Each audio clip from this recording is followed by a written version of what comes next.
Good day, everyone. My name is Katrina Baman, a BA third year student. Today, we will all be learning about defining the basic concepts, the philosophical perspectives, and the two philosophers. Let us now begin. So the first concept is we have the society.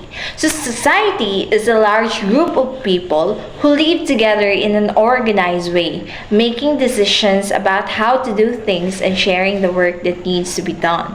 So, for example, in Shatan, this is what I imagine of society, the town of Shatan. We have the structures including the we shop, police station, fire station, hospital, municipal hall, and the plaza. The second one is we have the community. According to Anderson et al., it is the people living in the same physical location like neighborhood. Let's take an example of our barangay.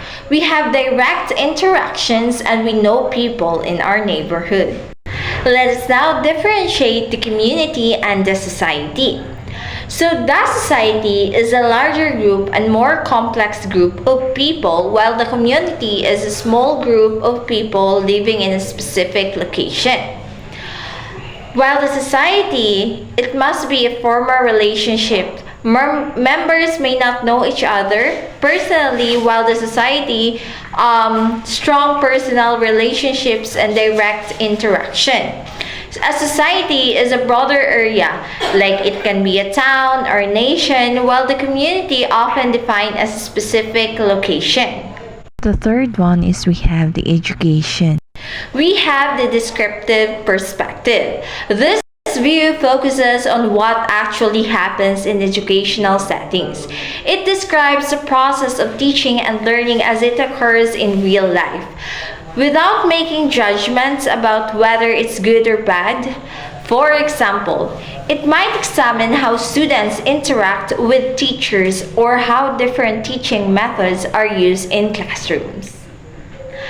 Second one is we have the prescriptive perspective. So this approach outlines what education should aim to achieve.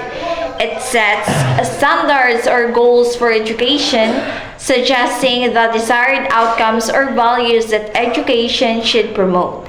For example, it might argue that education should develop critical thinking, moral values, or prepare students for specific careers.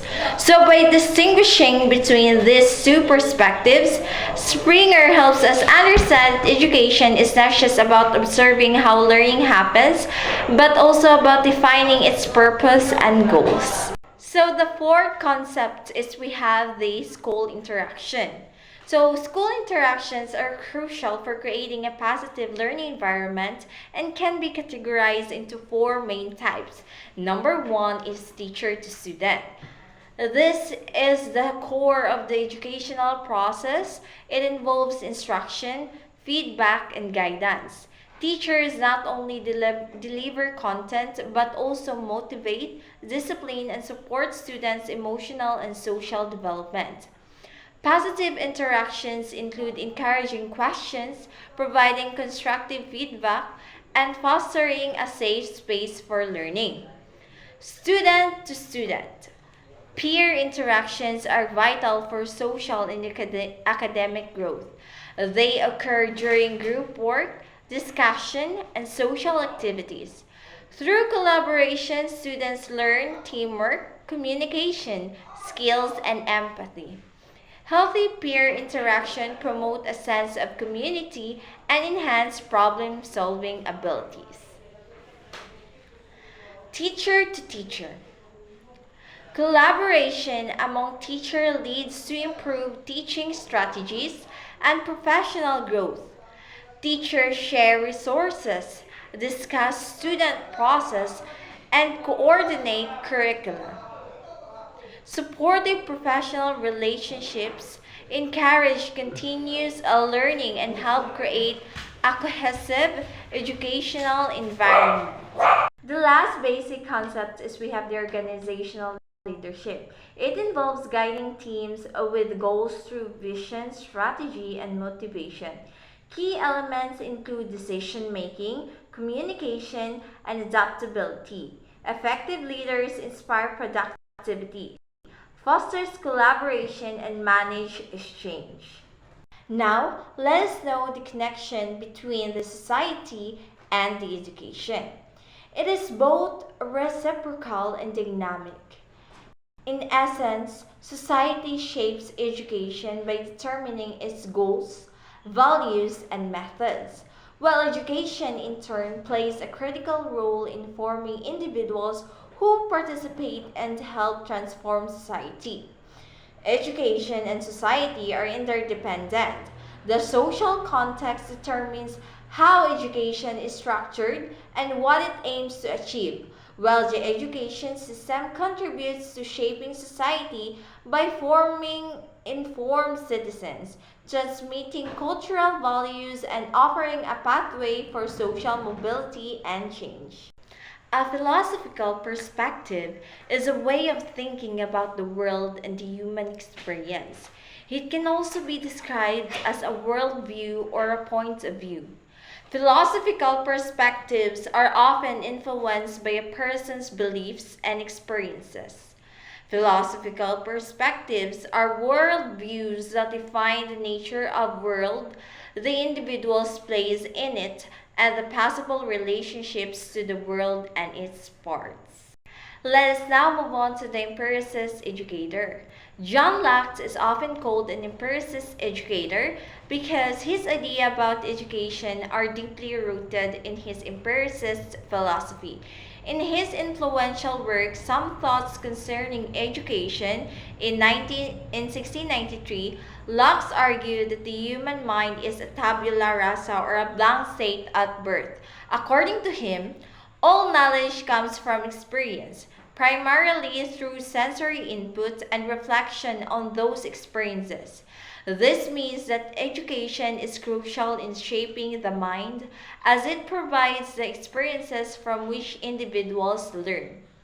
Locke also believed that by carefully managing a child's experiences through disciplined instruction, observation, and hands-on activities, teachers and parents could effectively mold character, instill moral values, and impart practical knowledge.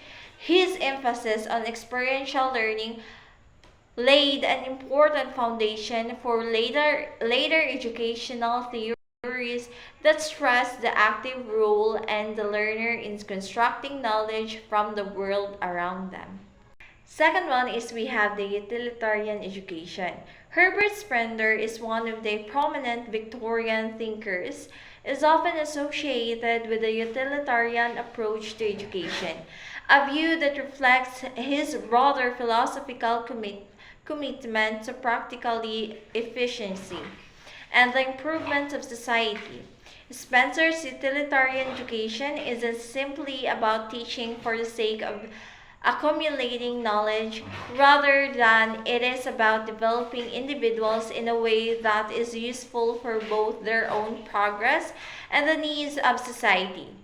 He believed that the content of education should be selected on the basis of its practical utility rather than engaging in an abstract or overly theoretical curriculum.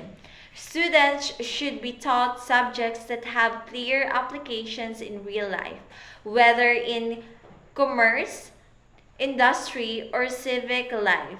This idea is rooted in the belief that education is a means to an end, the end of being the enhancement of individual and social well-being. So that's it for today, guys. I hope you learned something. Goodbye and see you next time.